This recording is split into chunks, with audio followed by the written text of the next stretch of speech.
कल Islamabad high court में, district court में, एंटी टेररिज्म कोर्ट में मुख्तलिफ जगहों पर मुख्तलिफ केसेस की समाअत है। कल इस्लामाबाद हाई कोर्ट में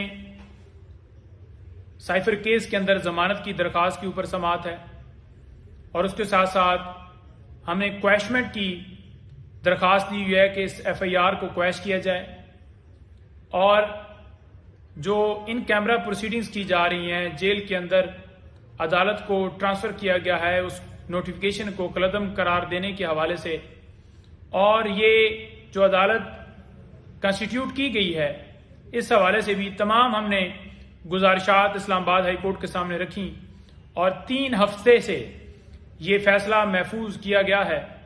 तो इसके ऊपर भी कल फैसला हम उम्मीद करते हैं कि ये सुना दिया जाएगा। लेकिन गुजारिश ये है कि एक तरफ साइफर केस के अंदर इमरान खान साहब की 15 तारीख को गिरफ्तारी हुई, यानी 15 अगस्त को। उनको ना गिरफ्तारी का पता है, ना रिमांड का हमें पता है, ना उन्हें किसी जगह पर पेश किया गया, और इस तरह छुपा के ये सारा प्रोसेस किया गया और इस तरह से जेल के अंदर सीक्रेट तरीके से ये कार्रवाई चलाई जा रही है कि जल्दी से जल्दी इस केस को खत्म किया जाए और खान साहब को सजा दी जाए। बड़ी वाज़ेह तौर पर कहना चाहता हूं कि जो दरखास्तें पहले सुननी चाहिए थीं उनके ऊपर कोई प्रोसीडिंग्स नहीं हो सकी सिवाय डेट्स, एडजर्नमेंट और बहाने मुख्तलिफ। पहले ट्रायल कोर्ट के अंदर, इसी तरह जमानत के ऊपर ताखीर की गई, ताखीरी हरबे अपनाए गए। फिर इस्लामाबाद हाई कोर्ट में भी यही रवैया हमारे साथ पेश आया और जमानत के ऊपर जो समाअत है वो होती रही, लेकिन एडजर्नमेंट और मुख्तलिफ बहाने बनाए गए। तो क्वैशमेंट वाला मामला हो या जमानत वाला मामला हो, ये सबसे पहले सुनना चाहिए कि क्या ये ट्रायल जो है ये चलने के काबिल भी है या नहीं। हम ये कहते हैं कि इस ट्रायल को नहीं चलाया जा सकता। ऑफिशियल सीक्रेट एक्ट के तहत ये जो मुकदमा दर्ज किया गया है यही गलत है।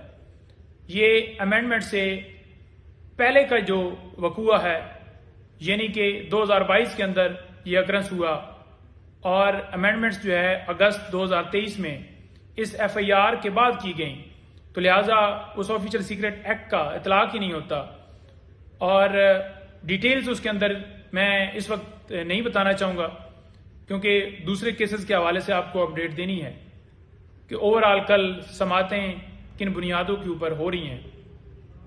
तो उसके साथ साथ ये बताता जाऊं कि कल इसी तरह से 6 जो प्री रेस्ट बेल्स हैं वो डिस्ट्रिक्ट कोर्ट में हैं और ये जमानतें जो हैं इमरान खान साहब की इस बुनियाद के ऊपर खारिज हुई थी कि उन्हें अदालत के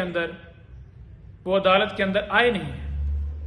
हमने दरख्वास्त की थी कि उन्हें अदालत के अंदर पेश किया जाए, वीडियो लिंक के जरिए भी हाजिरी लगाई जा सकती थी, लेकिन ऐसा नहीं किया गया। लिहाजा वो जमानतें खारिज की गई। हम इस्लामाबाद हाई कोर्ट में हुए, वहां पर चैलेंज किया, रिविजन्स फाइल की गई, वो रिविजन्स हमारी एक्सेप्ट हुई, दरखास्तें हमारी एक्सेप्ट हुई और खान साहब की प्री रेस्ट बेल्स जो हैं वो बहाल हो गई। उनके ऊपर कल समाअत है। इसी तरह से 3 और प्री रेस्ट बेल्स जो हैं वो एंटी टेररिज्म कोर्ट के अंदर हैं, वो भी इसी तरह से वो भी खारिज की गई थी और सारा प्रोसेस इसी तरह से हुआ और वो उनके ऊपर भी समाअत है। ये जो 9 केसेस हैं, जैसा कि आपको पता है कि 200 के करीब जो केसेस बनाए गए सारे ही बोगस, झूठे, ज्यादातर जो है दफा 144 की खिलाफ वर्जी। पूरी जिंदगी में इमरान खान साहब के ऊपर एक कंप्लेंट, एक FIR, एक ऐसा जो ये जुर्म, हर रोज कोई ना कोई एक नया प्रोपेगेंडा, हर रोज एक नई FIR, हर रोज एक नया केस बनाया जाता है, वो हमने नहीं देखा। लेकिन जो ही उनकी हुकूमत गई और दर्जनों के हिसाब से केसेस चलाते गए, दर्ज करते गए, शुरू होते गए और 200 के करीब केसेस पहुंच गए। सियासी बुनियादों के ऊपर ये सारे मुकदमात बनाए गए, कोई लीगल इसके अंदर एक पहलू भी नहीं है। तो ये जो 9 केसेस हैं इनमें भी ज़्यादातर रोल जो है वो 109 का है जी। आपने आपकी माँ के ऊपर ये जो ट्रैफिक ब्लॉक हुई, दफ़ा 144 की खिलाफ वर्जी हुई, जलाओ गिराव हुआ, जुडिशल कम्प्लेक्स के ऊपर आपने हमला किया, ये किया, वो किया, तो कोई ऐसी एविडेंस, कोई ऐसे शवाहिद नहीं है जो इमरान खान साहब के साथ मनसूब हों। दीगर दरखास्तें भी खान साहब की इसी बुनियाद के ऊपर एक्सेप्ट हुई कि कोई शवाहिद नहीं मिले, तो वो हैं। और इसके साथ साथ खातून जज धमकी केस वो भी कल लगा हुआ है।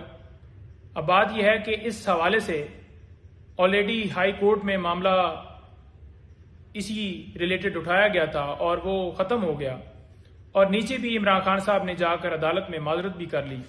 उसके बावजूद इस केस को चलाया जा रहा है। प्रोडक्शन की हम दरख्वास्त देते हैं कि खान साहब को प्रोड्यूस किया जाए, उसके ऊपर बहाने बनाए जाते हैं कि सिक्योरिटी इंतजामात, सिक्योरिटी नहीं है जी। ये इंतजामिया का काम है सिक्योरिटी देना।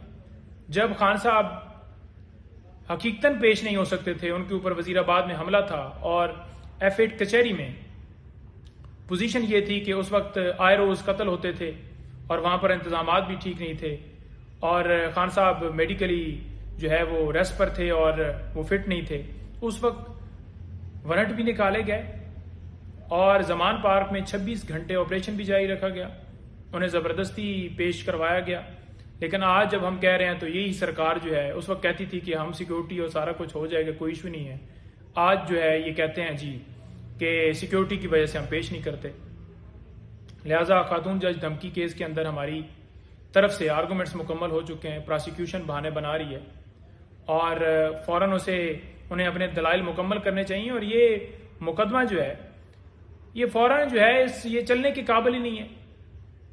इसके साथ साथ कल बीबी साहिबा भी पेश होंगी, उनके ऊपर भी इसी तरह से एक FIR दर्ज की गई है जेली रसीदों के हवाले से। थाना कोसार के अंदर तोशाखाना केस जो आपको पता है कि एक नैब के अंदर चल रहा है, एक इलेक्शन कमीशन के अंदर, और एक इधर।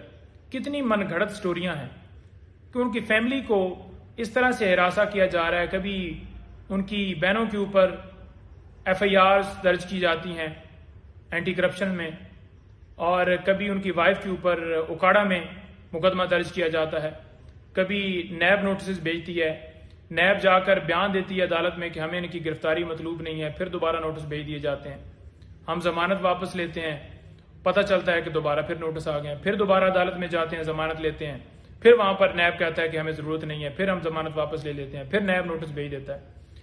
तो बात यह है कि ये पॉलिटिकली विक्टिमाइजेशन इस तरह से की जा रही है और इस तरह से ये अंधे हो चुके हैं कि वो जो उनके घर वाले हैं जिनका सियासत के साथ कोई ताल्लुक ही नहीं है, उनको भी इन तमाम झूठे केसेस में जो है वो इस तरह से हिरासा किया जा रहा है, इस तरह से विक्टिमाइज किया जा रहा है कि वो अदालतों में हर रोज आए, पेश हों और किसी तरीके से वो टूट जाएं, इमरान खान साहब टूट जाएं और इनका मकसद जो है वो कामयाब हो जाए। ये इनकी भूल है। ये दिल से बिल्कुल सारी ये बातें निकाल दें। सारे जो हैं वो डट के खड़े हैं और जो वहम है इनके वो बिल्कुल ये भूल जाएं। अच्छा, उसके साथ साथ दीगर और दरखास्तें भी हमारी जो इस्लामाबाद हाई कोर्ट में पेंडिंग्स हैं, हम ये इस्तदा करते हैं कि तमाम दरखास्तों के ऊपर फैसला दिया जाए। और जो एक लास्ट बात जो मैं आपके साथ करना चाहता हूं वो ये है कि 17 तारीख के लिए फर्द जुर्म जो है वो डेट रखी गई है। अब बात यह है कि हमने बाकायदा तौर पर अदालत से ये कहा कि कॉपियां, यानी कि खान साहब ने कहा कि मैं नहीं वसूल कर रहा, जब हमने वसूल नहीं की और अदालत ने ये कह दिया कि ठीक है जिन्होंने वसूल नहीं की, बाद में जब ऑर्डर देखते हैं तो वो कहते हैं जी कि इन्होंने कॉपियां ले ली हैं और इन्होंने साइन नहीं किए। अगली डेट के ऊपर फर्द जुर्म लगाया जाएगा और अगर ये कॉपियां जो इन्होंने वसूल की हैं साइन नहीं करते तो तसव्वुर किए जाएंगे कि ये सिग्नेचर इन्होंने कर दिए हैं। अब आप अंदाजा लगा लें कि ये अदालतों का रवैया है। कभी आपने देखा, आपने ये तो देख लिया कि इस थाने का SHO हो, ASI हो, तफ्तीशी हो, वो इस तरह से 22 हो गया, ये हो गया, लेकिन कभी अदालतों को आपने ऐसे खुलेआम देखा कि वो इस तरह से जो है वो एक यकतरफा कार्रवाई करें। हमने उस ऑर्डर को इस्लामाबाद हाई कोर्ट में चैलेंज किया। इस्लामाबाद हाई कोर्ट ने 24 डेट दे दी है, यानी कि 17 तारीख को अगर फर्द जुर्म लग जाता है तो उस दरख्वास्त के ऊपर 24 को जो फिक्स किया गया है वो तो वैसे ही इंफ्रक्चुअस हो जाएगा मामला।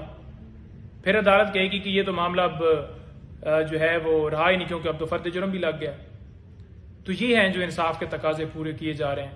ये जो है इंसाफ जो है वो पाकिस्तान के हर शहरी को हासिल है। साबका वजीर आजम के साथ जो कौमी हीरो हैं, जो मुस्लिम उम्मा के लीडर हैं, उनके साथ, जिनके साथ इस वक्त 17 से 18 करोड़ अवाम जो है उनके दिलों में धड़कते हैं और बोलते हैं, उनके हक में हैं, उनके साथ ये किया जा रहा है। इतनी अवामी ताकत के बावजूद